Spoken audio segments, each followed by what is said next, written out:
Ketika bumi mulai berevolusi, semua orang mengungsi ke dunia lain. Tetapi aku dilupakan, bahkan para dewa pun tidak menyadari keberadaanku. Karena konstitusi tubuhku yang spesial. Baru saja, aku menemukan sekolah, jalan, dan rumahku kosong melompong. Rasanya seperti mereka menghilang begitu saja. Dan waktu berhenti di pukul 2.45. Saat aku kebingungan, seorang malaikat bersayap putih muncul di belakangku. Dia memberitahuku semua yang terjadi di sini. Karena poin pengalaman bumi telah penuh. Bumi harus berevolusi ke tahap selanjutnya. Waktu akan berhenti selama 10 tahun. Pada saat itu, kekuatan dewa akan memenuhi seluruh dunia. Manusia dapat menggunakan jendela status, seperti keberadaan tingkat tinggi seperti malaikat, untuk mengintip rahasia alam semesta dan diri mereka sendiri. Tetapi bumi juga akan berevolusi menjadi era bencana besar. Dan untuk mencegah kepunahan manusia, para dewa mengirim manusia ke dunia lain untuk mempelajari kekuatan dewa. Memberi mereka waktu untuk beradaptasi dan berlatih. Tetapi karena aku memiliki skill khusus bayangan tersembunyi, para dewa tidak dapat mendeteksi keberadaanku, dan meninggalkan aku di sini. Sebagai kompensasi karena tidak mengirimku pergi, utusan dewa, Rita, akan menemaniku selama 10 tahun. Tetapi bumi saat ini berada dalam tahap tanpa kekuatan dewa. Jadi aku sama sekali tidak bisa mempelajari kekuatan dewa. Yang bisa kulakukan hanyalah melatih tubuhku dengan keras. Rita membantuku mengatasi masalah makanan. Bahkan aku tidak perlu mencuci piring. Dengan cepat, 5 tahun berlalu, aku mulai belajar menembak, dan Rita membimbingku. Aku telah mendalami seni bela diri selama 4 tahun. Hari ini, Rita tiba-tiba menyarankanku untuk bertanding dengannya. Aku menyerangnya dengan kekuatan 9 tahunku. Dia hanya mengibaskan tangannya, dan aku kalah. Rita menawarkan diri untuk menjadi lawan latihanku. Meskipun enggan, aku bertahan selama setahun penuh di bawah pukulannya. Akhirnya, aku berhasil melewati 10 tahun hingga hari ini. Aku berdandan rapi untuk menyambut awal yang baru. Setelah mengucapkan selamat tinggal kepada Rita, dengan gugup aku berdiri di tempat orang-orang menghilang. Meskipun aku berat hati berpisah dengan Rita, akhirnya aku bisa kembali ke kehidupan lamaku. Tetapi setelah beberapa jam, tidak ada yang kembali. Rita muncul di belakangku dengan wajah canggung, dan mengatakan mungkin ada yang salah.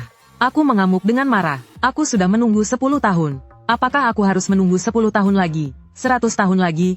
10 tahun berlalu. 20 tahun, bahkan 50 tahun, tetapi orang-orang masih belum kembali. Meskipun fisik dan kemampuan menembakku telah terasah, aku bahkan tidak ingat wajah orang tuaku. 50 tahun ketekunanku hanya membuatku lebih kuat.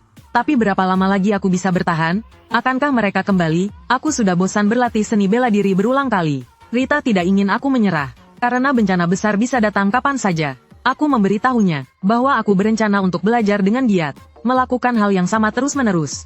Hanya akan membuatku semakin sulit bertahan. Sejak saat itu, aku mulai membaca sepanjang hari, mulai dari novel hingga buku bisnis, lalu sejarah, geografi, kimia, dan lainnya. Setelah semua buku di perpustakaan selesai kubaca, aku juga belajar bahasa asing. Kemudian, aku dan Rita mulai berkeliling dunia, untuk menghabiskan hidup seperti ini. Sambil mengunjungi berbagai negara, aku juga membaca semua buku di dunia. Meskipun aku tak tahu berapa lama waktu berlalu, aku tak punya waktu untuk merasa lelah.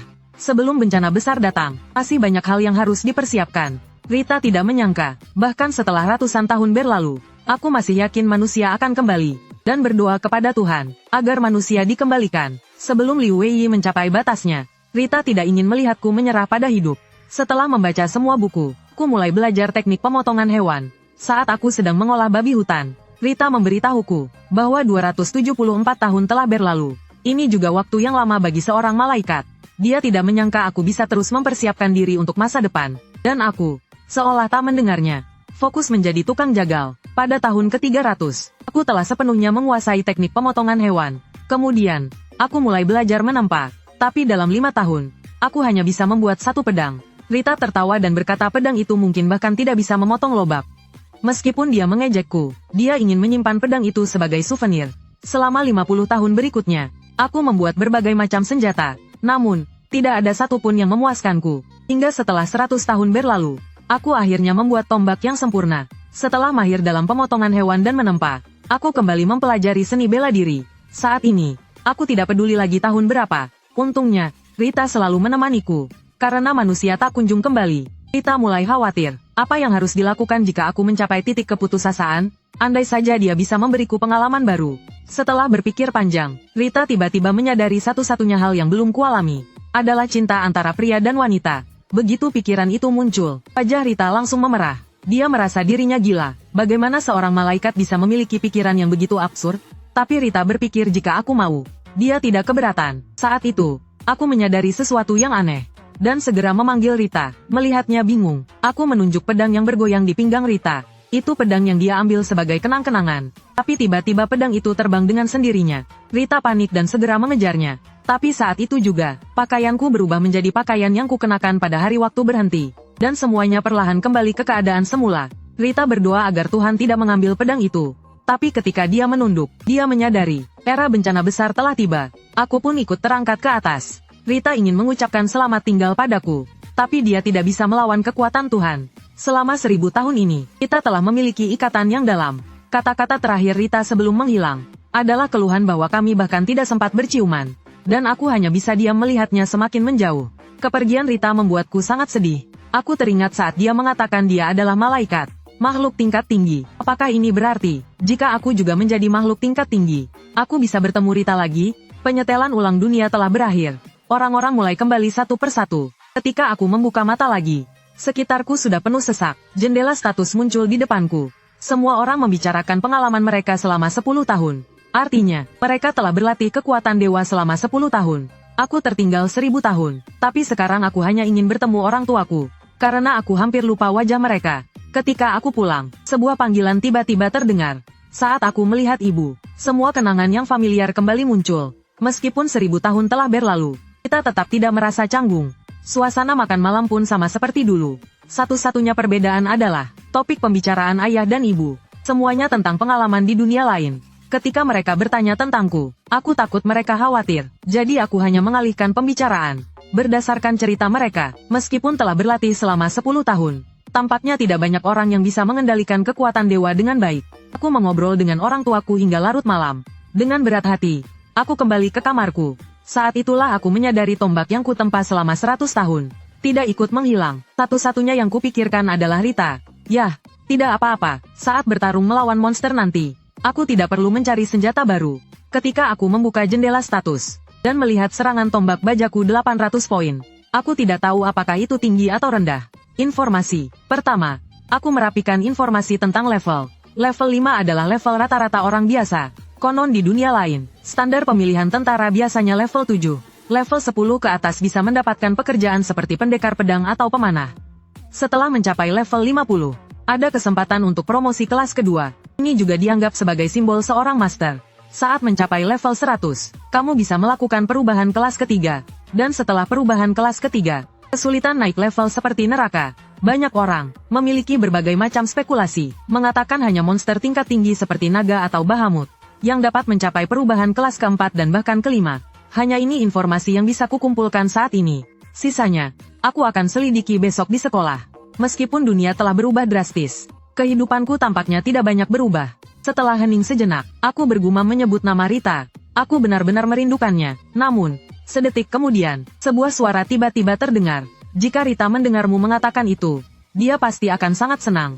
Selanjutnya, seorang malaikat kecil muncul di hadapanku. Namanya Lisa. Dia adalah malaikat yang dikirim Tuhan untuk mengajariku menggunakan kekuatan suci. Ini untuk mengimbangi kekosongan 10 tahunku. Tentu saja, Rita juga berperan. Dia menangis di hadapan Tuhan, mengatakan aku kesepian di bumi selama 1000 tahun, dan satu-satunya yang tidak bisa menggunakan kekuatan suci. Demi keadilan, sesuai permintaan Rita, Tuhan mengirim Lisa untuk membantuku. Yang tertinggal, cepat menguasai kekuatan suci. Alasan Rita tidak datang sendiri adalah karena pihak atas tidak ingin malaikat dan manusia terlalu dekat. Setelah mengamati sebentar, Lisa sedikit terkejut. Aku tampaknya berbeda dari laporan Rita. Karena memiliki tubuh yang begitu kuat, tampaknya tidak perlu mengirim malaikat. Monster level rendah mungkin tidak akan tahan satu pukulan dariku. Sekarang Lisa mengerti bahwa dia telah ditipu oleh Rita. Dia tidak menyangka malaikat yang seharusnya polos menggunakan cara yang begitu licik. Tapi karena dia sudah menerima tugasnya, untuk hari-hari selanjutnya, Lisa mengatakan akan membantuku menguasai kekuatan suci. Dia adalah malaikat tingkat tinggi. Hanya dengan berada di dekatku, kekuatan suci dalam tubuhku akan aktif. Kekuatan suciku meningkat 2 kali lipat. Saat aku tidak memiliki kekuatan suci, meskipun bersama Rita selama 1000 tahun, aku tidak merasakan efek seperti ini. Sekarang adalah era bencana besar. Lisa memperkirakan dalam 1 tahun aku akan menguasai kekuatan suci. Jadi, selama setahun ke depan, dia akan duduk di kepalaku. Melihat kekhawatiranku, Lisa mengatakan dia telah menggunakan sihir, sehingga makhluk tingkat rendah tidak dapat melihatnya. Keesokan harinya aku pergi lebih awal. Tetapi karena keahlianku, belum ada yang menyadari keberadaanku. Dan keahlian ini tidak bisa dimatikan. Namun, malaikat Lisa mengatakan keahlianku ini bagus. Menurutnya, semua keahlian yang dipamerkan orang-orang di sekitar tidak sebanding dengan keahlianku. Dan ini adalah kesempatan bagus untuk mengumpulkan informasi. Saat itu, aku mendengar tentang keberadaan kuat yang disebut Permaisuri. Dia adalah siswi di sekolah kami yang berprestasi di dunia lain. Aku juga mengetahui akan munculnya Dunggeon dengan batasan level. Jadi aku bertanya pada Lisa. Melalui penjelasannya, ternyata Dunggeon adalah semacam jebakan. Dan yang membuatnya adalah Tuhan. Di dalamnya ada berbagai macam monster. Tuhan akan menempatkan umpan untuk memikat monster ke dalam Dunggeon. Setelah Dunggeon penuh dengan monster, Tuhan akan menutup jalan keluarnya dan menjebak mereka di dalam. Tapi manusia berbeda dengan monster. Selama mereka memiliki kualifikasi yang sesuai, mereka bisa keluar masuk dengan bebas. Dengan cara ini, Tuhan menciptakan ruang berburu yang relatif aman bagi manusia. Namun, Dunggeon akan menghilang secara alami setelah beberapa waktu. Jadi, monster di dalamnya harus dibasmi sebelum itu terjadi. Namun, ada juga monster kuat di dunia ini. Beberapa dari mereka dapat menghancurkan jebakan, dan beberapa bahkan menciptakan Dunggeon untuk menyamar. Lisa mengingatkan untuk tidak lengah. Monster di awal bencana besar relatif lemah. Dia menyarankan agar aku memanfaatkan kesempatan ini untuk berburu monster dan naik level. Lagi pula, aku memiliki tubuh seperti monster, dan dapat dengan mudah mengalahkan monster level rendah di sekitar level 25. Saat itu, Lisa sepertinya merasakan sesuatu, dan memberitahuku bahwa aku akan segera bisa beraksi. Begitu dia selesai berbicara, terdengar keributan dari luar kelas. Ternyata segerombolan serangga menyerang. Mereka tidak hanya berukuran lebih besar, tetapi kulit dan struktur tubuh mereka juga berbeda. Melihat beberapa kelompok perlawanan tumbang, para siswa lari ketakutan, dan menjadi level 1. Aku mematahkan sebatang kayu, dan mengayunkannya dengan cepat berkali-kali. Ketika aku berhenti, senjata sederhanaku pun jadi. Setelah membuat beberapa lagi, aku bersiap untuk berangkat. Meskipun memiliki skill penyembunyian, aku masih bisa diketahui saat bertarung. Jadi aku bertanya pada Lisa apakah ada cara untuk menyembunyikan identitasku. Lalu dia memberiku sebuah topeng. Aku melompat dari lantai 18. Dan membunuh seekor belalang raksasa dengan tendanganku. Sistem memberitahu bahwa aku telah membunuh belalang besar level 13. Dan mendapatkan 800 poin pengalaman. Mana plus 2, kekuatan. Dan kelincahan plus 3 level naik ke level 3. Semua atributku juga meningkat. Merasakan perubahan pada tubuhku. Aku mengerti inilah yang dimaksud dengan naik level. Meskipun mana hanya sedikit bertambah, aku tetap senang. Saat itu, beberapa serangga raksasa muncul di belakangku. Aku menggenggam tombak kayu di tanganku. Detik berikutnya, aku melemparkannya dengan kuat. Seekor monster semut raksasa hancur dalam sekejap oleh kekuatan yang dahsyat. Lalu aku mengeluarkan senjata lain, membelah semut menjadi 2. Tiba-tiba beberapa nyamuk besar muncul. Aku membunuh satu terlebih dahulu, tapi diam-diam ada nyamuk lain di belakangnya. Ia menekanku dengan keras ke tanah. Tapi tubuh 1000 tahunku tidak mungkin bisa dilukai oleh paruhnya yang lemah. Tubuhku telah melampaui batas manusia. Setelah menghabisi nyamuk terakhir, seekor belalang sembah muncul lagi di atas. Ia mengayunkan cakar sabitnya ke arahku, tapi aku menghindarinya dengan mudah. Lisa segera memperingatkanku, banyak monster telah datang membantu. Aku benar-benar terkepung, tapi aku tidak takut, mengambil senjataku dan membunuh monster-monster ini dengan brutal. Saat ini levelku telah mencapai 6, tapi kemudian aku tiba-tiba mendengar gemuruh guntur. Kulihat petir jatuh dari langit. Satu serangan mengubah monster itu menjadi debu. Berdiri di depanku adalah seorang gadis yang juga memakai topeng. Petir masih mengalir perlahan di telapak tangannya. Saat aku terkejut apakah ini sihir, Lisa menyuruhku untuk fokus, dan segera membunuh semua monster. Gadis di sampingku mengendalikan petir. Sedikit demi sedikit memusnahkan monster yang tersisa. Mampu terus-menerus menyerang dengan petir. Kekuatan dewanya pasti sangat besar. Aku pikir gadis itu mungkin juga terus naik level. Karena setiap kali naik level, stamina akan pulih dan mendapatkan poin pengalaman. Kukira kekuatan dewa juga sama. Singkatnya, ini adalah monster terakhir. Setelah membunuhnya, aku mencapai level 7. Saat pasukan datang untuk membantu, yang tersisa hanyalah tumpukan mayat. Dan di depan mereka, ada seorang pria yang sedang membedah monster. Lisa bilang jika aku pernah belajar pemotongan, aku bisa mendapatkan batu ajaib dengan memproses bangkai monster. Saat banyak orang terkejut dengan kekuatanku, aku telah mengeluarkan sebuah batu ajaib. Namun, ketika aku menoleh, aku baru menyadari bahwa aku sedang ditonton dan difoto oleh banyak orang. Saat itu, gadis pengendali petir itu berjalan mendekat. Dia ingin memintaku untuk membantunya memproses monster. Dan inilah pertemuan pertamaku dengan permaisuri. Mendengar kata-katanya, aku tidak menolak, melainkan bertanya berapa banyak yang akan kuterima. Dia juga dengan tegas berkata, Jika aku membantunya memproses 40% dari bangkai itu untukku. Mendengar itu, aku dengan senang hati setuju. Dari orang-orang di sekitar, aku tahu bahwa gadis itu adalah permaisuri. Kekuatannya memang sekuat yang dikabarkan. Tidak lama kemudian, pembedahan selesai. Permaisuri mendapatkan batu ajaib dan banyak material seperti yang diinginkannya. Aku memikul bagianku, dan bersiap untuk pergi selagi semua orang terpesona oleh kekuatan permaisuri. Tapi Lisa bilang aku tidak perlu khawatir. Karena setelah pertempuran berakhir, dengan efek bayangan tersembunyi, orang-orang tiba-tiba menyadari aku menghilang. Semua orang salah paham, mengira aku pergi terlalu cepat. Padahal aku tepat di belakang mereka. Meskipun situasi ini yang paling kuinginkan, aku tetap merasa sedikit sedih. Setelah pulang ke rumah, aku berencana membuat beberapa perlengkapan pertahanan dari material yang kudapatkan. Tapi mungkin tidak cukup untuk membuat baju zirah. Untungnya, cukup untuk membuat pelindung pergelangan tangan dan lutut. Namun, Lisa mengingatkan aku, bahwa membuat perlengkapan dari material monster itu rumit, dan lebih baik mencari pengrajin profesional nanti. Aku sangat percaya diri dengan hal ini, karena pengrajin terbaik di bumi saat ini, harusnya adalah aku. Melihat itu, Lisa kembali terdiam. Apakah ini benar-benar manusia yang tidak bisa apa-apa seperti yang dikatakan Rita? Dia benar-benar ingin kembali dan membongkar kebohongan Rita. Tapi karena sudah begini, Lisa bertanya apakah aku ingin tahu tentang teknik kekuatan dewa. Itu mengacu pada penggunaan kristal kekuatan dewa seperti batu ajaib. Untuk memberikan kekuatan khusus pada perlengkapan. Konsepnya sama dan lebih canggih daripada penempaan di bumi. Mendengar ada teknik untuk menempa perlengkapan yang lebih kuat. Aku dengan semangat meraih Lisa dan memintanya untuk mengajariku. Tindakan mendadak itu mengejutkan Lisa. Setelah mendorongku, dia bilang akan mengajariku. Kemudian Lisa mengatakan sebelum belajar, aku perlu menyiapkan material dan batu ajaib, atau kristal kekuatan dewa yang sifatnya mirip dengan batu ajaib. Melihat aku tidak mengerti apa itu kristal kekuatan dewa, dia memberi contoh, misalnya, material seperti jantung naga yang memiliki banyak kekuatan dewa. Setelah bentuk perlengkapan ditempa, batu ajaib yang telah ditumbuk dioleskan ke permukaannya. Itu adalah perlengkapan kekuatan dewa dasar yang paling sederhana. Sedangkan untuk teknik memberikan kemampuan khusus. Karena aku belum bisa mengendalikan kekuatan dewa, Lisa berpikir aku tidak akan bisa melakukannya. Tapi aku tidak putus asa, dan berencana untuk mencobanya dulu. Melihat itu, Lisa memberiku metode baru, yaitu menggunakan banyak batu ajaib untuk menggantikan kekuatan dewa. Dengan mengonsumsi kekuatan dewa atau batu ajaib, senjata bisa diberi kekuatan api, atau kekuatan khusus lainnya seperti es. Juga dapat membuat senjata memulihkan stamina. Saat menangkis serangan, kemampuan apa yang diberikan pada senjata, tergantung pada keinginan pengrajinnya. Jadi intinya, memberikan kemampuan membutuhkan keinginan yang sangat kuat. Lalu aku mulai membuat perlengkapan. Tak lama kemudian, pelindung pergelangan tangan dan lutut selesai dibuat. Setelah menaburkan bubuk batu ajaib, jendela status menampilkan pemberitahuan bahwa aku telah mempelajari teknik kekuatan dewa. Tapi proses pembuatannya belum selesai.